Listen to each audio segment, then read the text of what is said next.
عورت کو لوچدار آواز سے بات کرنے کی قرآن نے ممانعت فرمائی ہے، نص قطعی اس پر تو موجود ہے۔ قرآن نے حکم دیا کہ عورت اپنی آواز کو ایسی نرمی نہ لائے کہ جس سے من کا روگی للچائے، نفس نہیں بچنے دیتا، پر نیت صاف تو منزل آسان، ورنہ نیت میں خطرہ جھولی میں پتھرا۔ سمجھدار کے لیے مطلب یعنی کہ راستہ بہت ہے۔ دراصل اس کا ذہن بنانے کے لیے اس کی اہمیت کو پیش نظر رکھنا ہوگا۔ اب مثلا بدنگاہی سے بچنا ہے تو کیوں بچنا ہے؟ اس لیے بچنا ہے کہ یہ اللہ اور رسول کی نافرمانی ہے بدنگاہی، اور اس کی سزا بہت سخت ہے کہ جو اپنی آنکھوں کو حرام سے پر کرے گا اس کی آنکھوں میں قیامت کے روز اللہ تعالی آگ بھر دے گا۔ ایک روایت یہ ہے کہ اس کی آنکھوں میں آگ کی سلائیاں پھیری جائیں گی۔ تو اس طرح کے عذابوں کو پیش نظر رکھے تو اب جب اتنے خطرناک عذابات ہیں تو اس لیے آنکھوں کو بچا کہ کہیں عذابوں کی تاب تو لا نہیں سکتی، کہیں چکر میں پڑ نہ جائیں کہ پہلی نظر پڑی چلو میں ہٹا لوں گا، اور نہیں ہٹائی تو بے اختیار جو پڑ گئے وہ بھی نہیں ہٹائی تو اب بدنگاہی ہو گئی نا۔ تو اس لیے پڑھے ہی نہیں، اس کے لیے بچتا رہے، تو بچتا رہے گا تو کم نگاہ پڑے گی ادھر ادھر، اور بچے گا نہیں تو زیادہ پڑے گی اور پھنستا رہے گا۔ تو ہمارے پیارے پیارے اور میٹھے میٹھے آقا صلی اللہ تعالیٰ علیہ وآلہ وسلم کی مبارک نظریں جو ہیں وہ اکثر نیچی رہتی تھی، اوپر کم اٹھتی تھی۔ حیا سے آپ نگاہیں جھکا کر رکھتے تھے زیادہ تر، ٹھیک ہے نا۔ البتہ چہرے پر نظر ڈالنا بھی بات چیت کرتے وقت وہ بھی ثابت ہے،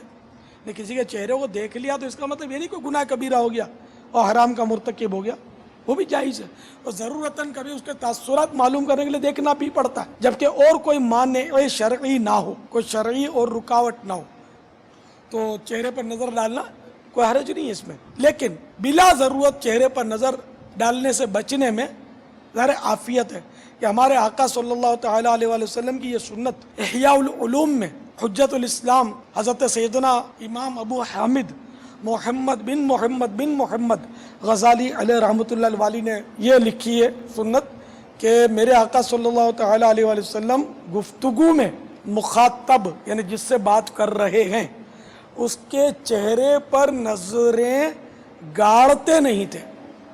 جب ہم ایک دم وہ چہرے پر، بعضوں کی تو ایسی عادت ہوتی ہے چہرے پر نظر گاڑنے کی کہ اگلا جھینپ جائے، گھبرا جائے، تو نظریں گاڑی نہ جائیں۔ اگر کبھی ٹھیک ہے چہرے پر نظر ڈال لی پھر جھکا لے، پھر ڈال لی پھر جھکا لے، تو یوں بھی ہو سکتا ہے ضرورتاً، ورنہ امام غزالی رحمۃ اللہ تعالیٰ علیہ نے صاف لکھا ہے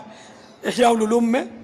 کہ جس طرح فضول باتوں کا قیامت کے دن حساب ہے نا، اسی طرح فضول نظروں کا بھی، کہ بد نگاہی تو ہے ہی ناجائز، تو گناہ، فضول نگاہی ناجائز نہیں ہے، گناہ نہیں ہے، لیکن اس کا حساب ہے۔ یا الہی رنگ لائے جب میری بے باکیاں، یا الہی رنگ لائے جب میری بے باکیاں، ان کی نیچی نیچی نظروں کی حیا کا ساتھ ہو اللہ، ان کی نیچی نیچی نظروں کی حیا کا ساتھ ہو۔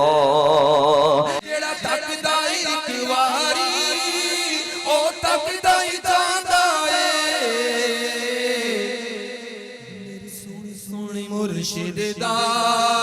دیدار بڑا سونا